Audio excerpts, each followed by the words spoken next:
Boris Johnson's campaign to back Brexit helped win the 2016 referendum. It later helped this controversial, charismatic politician achieve the post he's always aspired to, Prime Minister of Great Britain and Northern Ireland. Known simply as Boris, he soon showed that he was prepared to bend the rules, suspending Parliament to limit debate over his Brexit strategy, a move ruled unlawful by the Supreme Court.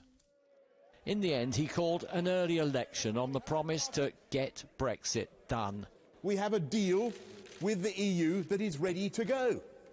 It is oven ready, as I never tire of it. You just put it in the microwave and there it is. He won a resounding victory, giving the Conservatives the biggest majority they'd had in decades, and in January 2020 he delivered the UK's exit from the European Union. But his political ambitions were swiftly derailed by COVID. The government faced a barrage of criticism for failing to grasp the severity of the outbreak as the virus first spread across Europe. That soon changed, with the government ordering a strict national lockdown backed by a substantial financial aid package. He also acted decisively in approving the first mass COVID vaccination programme in the world, a shot in the arm which boosted his ratings. Then came the war in Ukraine. Johnson acted swiftly to offer both military and political backing, making regular trips there in support of President Volodymyr Zelensky.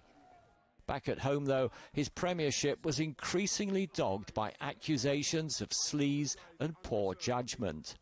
A series of parties held at his official Downing Street residence during lockdown appeared to break the government's own COVID laws.